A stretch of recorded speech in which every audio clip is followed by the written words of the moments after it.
Today's Community Corner, school may be out, but unfortunately hunger never takes a break. According to Feeding America, 1 out of 5 kids in Georgia are considered food insecure. That means they can't always be sure where they're going to get their next healthy meal. It's a problem that can be even bigger during the summer months when they don't have access to meals they would at school. But Second Harvest Food Bank of Coastal Georgia will soon step in to fill that gap for thousands of children in the area. Their executive director, Mary Jane Crouch, with us this morning to talk more about it. Mary Jane, good morning. Good to see you. Good morning. Thank you for being here with us. We do want to talk about the summer feeding program because it really is a big deal. Let's talk about the program.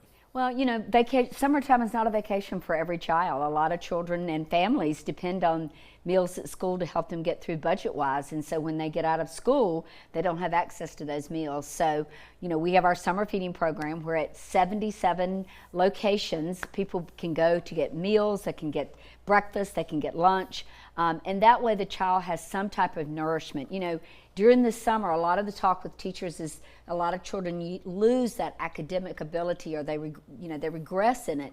Well, this allows them to be able to have the nutrition. We do activities with them, enrichment activities. They can go to the libraries and they can learn how to use computers and go different places and do all sorts of things so that they can be kids and they can enjoy summer. And that seems reasonable because that's what they should be. They should be kids. So how does a child qualify for the program, and what's the best way for a family to get plugged in? All they have to do is go to our website, and they can go to Find Food, type in their zip code, and then they can look through the different locations where the summer meals are being offered. Some of the sites, as I said, we're doing at 77 different sites. Some of the sites are not where the general public can go because they're places that people have pre-registered and things like that. But they can go on our website and find out exactly where they can go to get meals. And there's lots of places, the public libraries here in Chatham County, YMCAs, and various places that they can go to be able to get food access. So then if you're watching this morning, the question may be, how can I get involved? How can the community help you out here and help these kids to make sure they are having a healthy meal throughout the summer?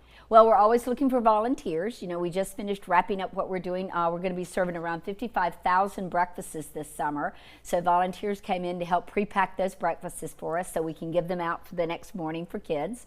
They can come volunteer in our kitchen helping prep those meals. They can make a financial donation. You know, for every dollar donated to Second Harvest, we can provide 5 meals. So during the summer, when we have to hire extra drivers and extra staff to make it happen, they can help us make that happen. This may be something that's overlooked by a lot of people that may not realize how big of a need that this is in the summer months, that for kids going to school, it's more than just a place to learn. They're going and they're getting a meal or maybe 2 meals at school they may not get otherwise. This really is a big deal. It really is, especially when you think about the prices of things, of food and different things that are going up. What happens is the parents now have children at home that they've either got to send to camps, or they've got to have a child that's home alone, or an older sibling watching children.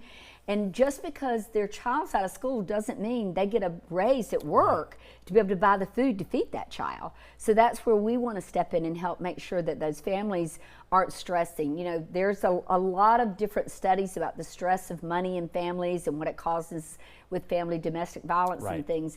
Anything we can do and anything community can do to make sure that that doesn't happen. It's, you know, children need to go to bed with full tummies and not worry about what's going on in their families as far as financials are concerned. Well, speaking of support, all of us here at WSAV News 3, we're excited for next week's kickoff for the 3rd annual Schools Out Summer Food Drive. This is big. It helps benefit Second Harvest. The first event is Tuesday, mark it down, June 3rd from 11 a.m. until 6 at Clear Wave Fiber. You can find them at 135 Canal Street in Pooler. We'll be collecting those healthy, easy to open and eat food items for the kids like applesauce and fruit cups, pop-top canned vegetables, soups, pastas, that sort of thing. We do have a full list of the items you can donate along with all of our summer food drive dates. You do have several chances beyond Tuesday. You can go to WSAV.com/food drive. Mary Jane Crouch, thank you again for being here. Thanks for having me. We're certainly looking forward to another great food drive.